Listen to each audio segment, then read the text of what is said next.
எங்களுக்கு இப்போ தான் மேரேஜ் ஆகி 6 months ஆச்சு. அதனால் எங்களுக்கு நிறைய விஷயம் கனெக்ட் ஆகிற மாதிரி இருந்துச்சு. இதுவும் இல்லாமல் லவ் மேரேஜ் வேறு. நாங்கள் நிறைய விஷயம் எங்களுக்கு கனெக்ட் ஆச்சு. ரொம்ப நல்லா இருந்துச்சு. எங்களையும் பார்க்குற மாதிரி இருந்துச்சு படத்தை பார்க்கும்போது. எப்போ சண்டை வர்றது, சேர்றது, அந்த கோச்சில் போகிறது, திருப்பி வர்றது, எல்லா சீனும் சேமாக இருந்துச்சு. என்னையே ரிமைண்ட் பண்ணி கொண்டு வந்த மாதிரி இருந்துச்சு. இப்போ பரோட்டா சாப்பிட தான் நாங்கள் போயிட்டு இருக்கோம். இப்போ ஜென்ரேஷனில் கல்யாணம் ஆகிறவங்களாம் கண்டிப்பாக வந்து பார்க்க வேண்டிய படம். ஏன்னா கல்யாணம்னா என்னன்னே தெரியாமல் பாதி பேர் உடனே டைவர்ஸ், உடனே அவங்க அம்மா வீட்டுக்கு போகிறது, அவங்க அக்கா வீட்டுக்கு போகிறது, அடுத்தவங்க எப்படி நம்ம லைஃபுக்குள்ளே வந்துட்டு நமக்கு ஒரு பிரச்சனையை உண்டு பண்ணிவிட்டு அவங்களாம் விலகி போகிறாங்கன்றதையும் இந்த படத்தில் அருமையாக பண்ணியிருக்கார் பாண்டியராஜன். அதாவது படம் எமோஷனல் ஆகலாம் அப்படின்னு நினைக்கும் போது டக்குன்னு ஒரு காமெடியை போட்டு அப்படியே எமோஷனல் அப்படியே கண்ட்ரோல் பண்ணிடுறாரு. நல்லா என்ஜாய் பண்ணுவாங்க. ஃபேமிலி ஆடியன்ஸ் எல்லாருமே நல்லா என்ஜாய் பண்ணுவாங்க.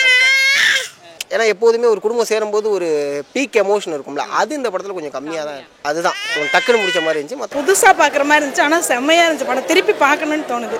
ஃபேமிலி ஆடியன்ஸ்க்காக பார்க்கலாம், பிரச்சனை இல்லை. ஒரு புருஷன் பொண்டாட்டி கதைலாம் குடும்பத்தோடு சேராதீங்க, தனியாக இருந்து தண்ணி கொத்தனை போங்கன்னு சொல்லிட்டு சொல்கிறாங்க. அதான் உண்மை. குடும்பத்தோடு இருக்காதீங்க, குடும்பத்தோடு போயினா குடும்பம் விளங்காது. ஆனால் தனி கொத்தனை போய் சந்தோஷமாக இருக்குன்னு சொல்லிட்டு சொல்கிறாங்க. இதுதான் உண்மை. இது வந்து இப்போ ரிலேட்டிவ் லைஃப்பில் வந்து இது ப்ராக்டிக்கலாக எடுத்துப்பாங்க மக்கள். வந்து குடும்பத்தோடு இருந்தால் ஃபேமிலி சண்டை சச்சரவு டைவர்ஸும் போட்டு தனி கொத்தனை போயிட்டா நிம்மதி, சந்தோஷம், ஆனந்தம் எல்லாமே கிடைக்கும். இல்லை, இது வந்து ஜேர்னல் வேறு மாதிரி எடுத்துருக்காரு. எப்போவுமே ஒரு ஃபேமிலி சென்டிமெண்டல் ஓரியன்டாக இருக்கும். இது வந்து கொஞ்சம் டிஃப்ரெண்ட் சென்டிமெண்டலாக இருக்குது. படம் வந்து கொஞ்சம் ஜாலியாக எடுத்துருக்காப்புல.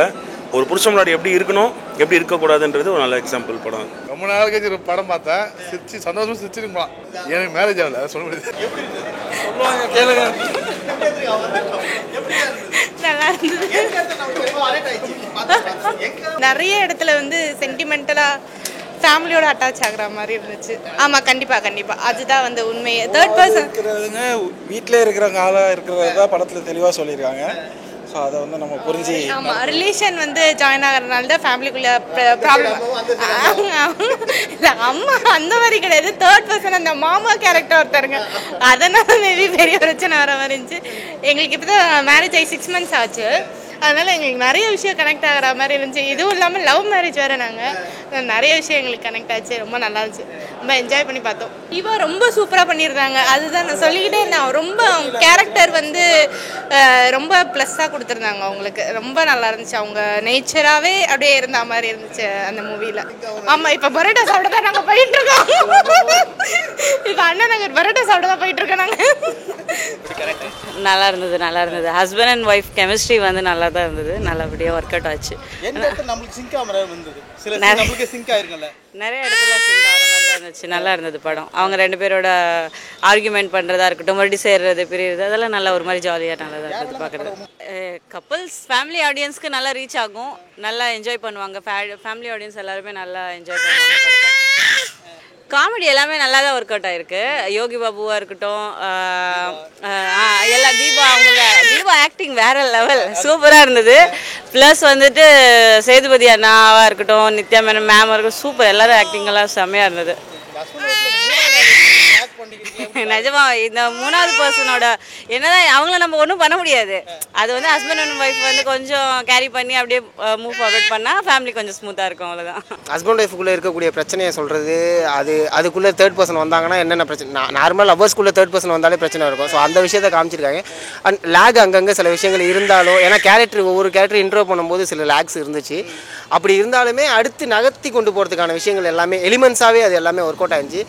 ட்ராகாக பார்த்தா ஃபஸ்ட் ஆஃப் அண்ட் செகண்ட் ஹாஃபில் வந்து செகண்ட் ஹாஃப் வந்து கிரிப்பாக கொண்டு போயிருந்தாங்க. ஆனால் ஃபஸ்ட் ஹாஃப் கொஞ்சம் அங்கங்கே சில லேக்ஸ் இருந்துச்சு தான்.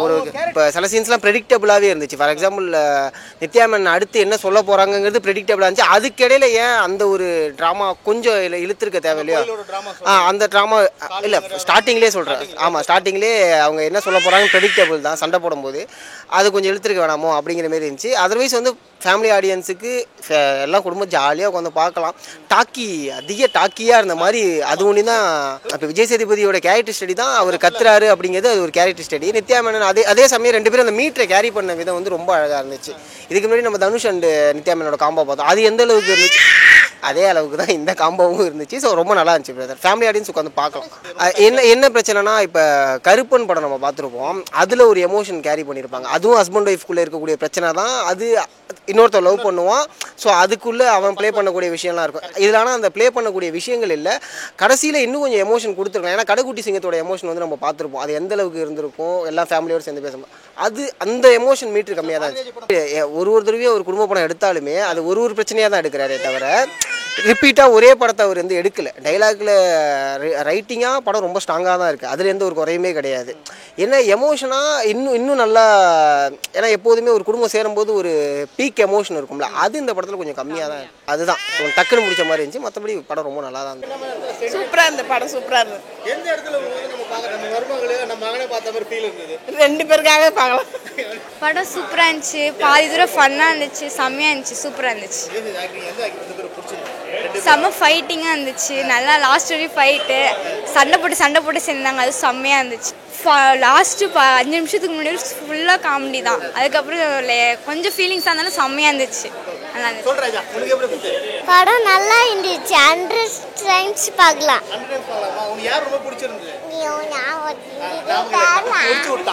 விஜய் சேதுபதி நடிப்பு அவங்க நித்யா மேனன் நடிப்பு நல்லா இருந்தது, எங்களையே பார்க்குற மாதிரி இருந்தது. எல்லா சினிமையும் அப்படிதான் இருந்துச்சு, எங்களையே பார்க்குற மாதிரி இருந்துச்சு படத்தை பார்க்கும்போது.